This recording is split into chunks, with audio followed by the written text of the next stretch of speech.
Hi everyone, it's Anne from Curious Moon Design. So today I'm going to do a bit of sewing. But actually this project could easily be a no-sew project too, so stay with me and see what I'm going to make.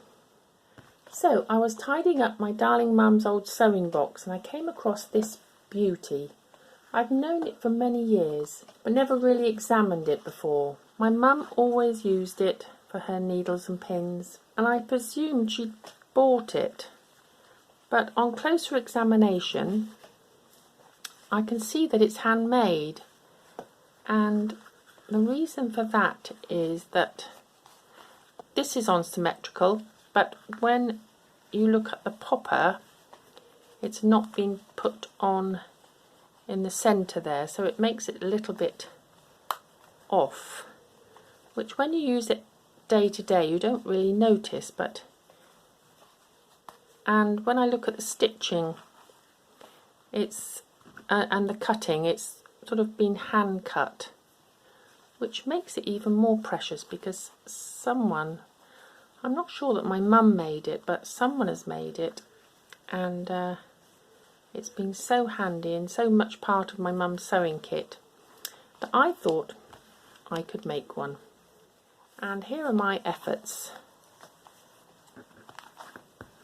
Now this one's been made out of quite a thick material with felt on, which didn't need any edging, it doesn't fray, so, but I've used fabric.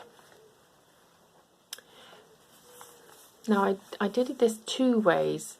This one I've just used fabric, so it's a little bit floppy, but you know, still serves the purpose. It's go in your sewing kit very nicely. This one I used a paper pattern, and I've left the paper in, and it just makes it a little bit more stiffer, so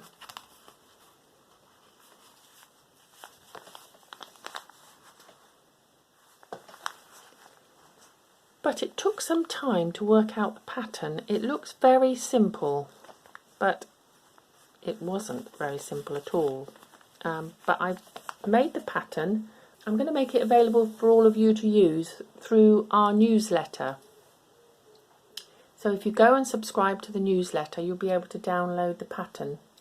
Now, as you can see, I tried various ways of making the pattern, and they were all a bit out, so I eventually managed to come up with this. And if you download the newsletter, it will be like this, and there's a couple of extras there, a thread card and button card.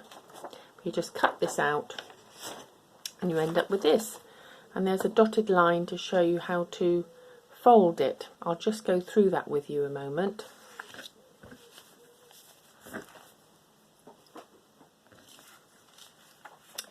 So I've written out instructions for it, but basically what you do is you fold A to B in half,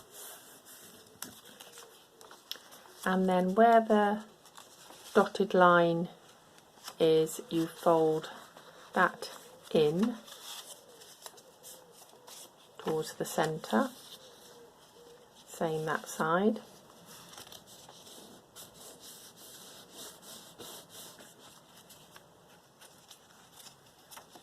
Then you open up and fold that in towards the centre, so it's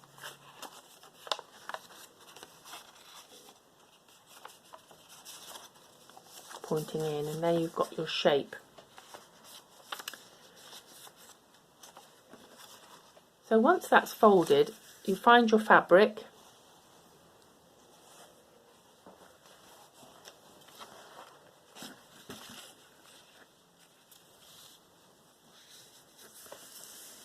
just pin it on and cut it out. Now if you're using a non-fraying fabric, you could cut right to the pattern, but if like me you use a fabric that you need to put an edge on, then when I pinned it down, I've just allowed a tiny margin for a hem, so all the way round. I made the pattern this way because it was easier to cut out the felt that way, but with the fabric you may need to cut just slightly larger so that you can then, when you have your felt, you can just fold a little edge in.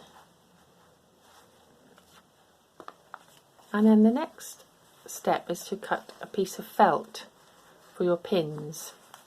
So it's just one piece of fabric and one piece of felt.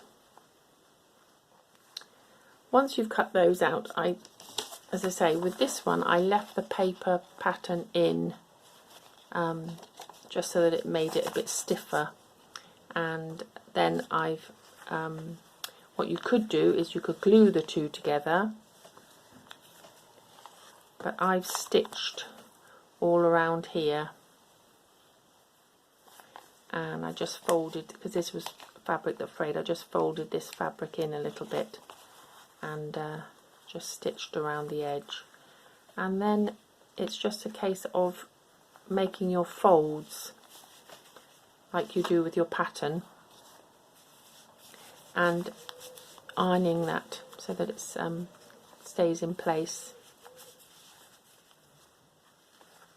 Then when I folded it, what I've done is I've stitched along these fold lines, and I just used this colour for the outside, but you could use a contrast colour. And so I stitched along here, along there, along the middle, and here. But if you were gluing it, you don't need to do that. You can just fold it. Now for the closure, with the original one, it's a popper, and I expect if you wanted to use a popper, you could just add your piece of fabric between these two pieces and glue them down or stitch them down, and then add your popper. But all I did was just cut a little strip of fabric, place that between the felt and the fabric, and then added a button. Just made it a bit more simple for me, but I'm not used to using these popper.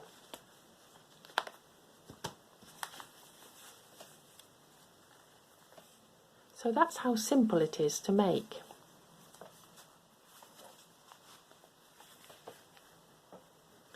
So I'm going to make a few more out of these pieces of fabric, because it really, I mean, I could make about 10 out of these, because it really doesn't take very much fabric at all, as you can see.